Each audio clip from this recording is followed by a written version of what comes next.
Hello WhatsApp by ভাবি another welcome to new another blog. আজকে আপনাদেরকে দেখাবো এক ইন্টারেস্টিং ভিডিও। মজু ভাইকে ফলো করে দেখতে থাকুন। সুস্থ থাকতে হলে দৌড়ের কোনো বিকল্প নেই।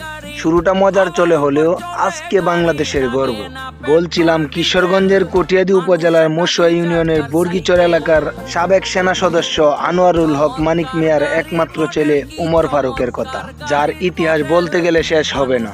ঢাকা হাতিরঝিল হাফ ম্যারাথনে 19টা দেশ অংশগ্রহণ করে, সেখানে বাংলাদেশের হয়ে 5ম স্থান বয়ে আনে আমাদের সেই উমর ফারুক, তথা এশিয়া মহাদেশের মধ্যে 5 নম্বর স্থান অর্জন করেন। বাংলাদেশের গণ্ডি পেরিয়ে এখন বহির্বিশ্বে বাংলাদেশের পতাকা উঁচিয়ে ধরতে সক্ষম হয়েছে। সুদূর চায়নায় ম্যারাথনে বাংলাদেশের হয়ে যিনি একমাত্র ব্যক্তি দুইবার অংশগ্রহণ করেছে, বহির্বিশ্বে মাতৃভূমিকে রিপ্রেজেন্ট করছে, সেই আমাদের উমর ফারুক। গতকাল সানপুর ইউনিয়নের চুনের দরগা মাজারে আমাদের এক ফুটবল ম্যাচ ছিল। বিষয়টা বন্ধু ফারুক শোনার পরে আমাকে বলতেছে, তোমরা যাও বাইক দিয়ে, আমি আসছি রান করে। সেই সুবাদে আমাদের গর্ব ফারুক ভাইয়ের ছোট্ট একটা রানিং ভিডিও তুলে ধরলাম আসমিতা থেকে চাঁদপুর ইউনিয়নের চুনের দরগা মাজার মাঠ পর্যন্ত।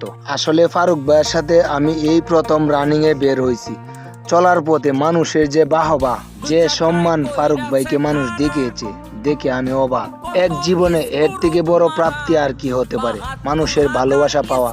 আপনাদের দোয়া ও ভালোবাসায় ফারুক ভাই অপ্রতিরোধ্য 10 কিলোমিটার রানিং শেষ করেন সুস্থ ও সুন্দরভাবে। ফারুক ভাই আমাদের মশুয়ার গর্ব, কটিয়াদিরের গর্ব, তথা পুরো বাংলাদেশের গর্ব। ফারুক ভাইয়ের জন্য সবাই দোয়া করবেন, যেন সব সময় সুস্থ থেকে আরো বহুদূর এগিয়ে যেতে পারে এবং বহির্বিশ্বে বাংলাদেশকে রিপ্রেজেন্ট করতে পারে। ফারুক ভাইয়ের জন্য অনেক অনেক শুভকামনা এবং মজু ভাইয়ের পক্ষ থেকে দোয়া ও ভালোবাসা আকাশ সমান। এমন ইন্টারেস্টিং চ্যালেঞ্জিং ভিডিও আরো দেখতে চান কিনা কমেন্টস করে জানাবেন। আর আজকের ভিডিওটা আপনাদের কাছে কেমন লেগেছে এটাও কমেন্টস করে জানাবেন। Run for life, thanks for watching.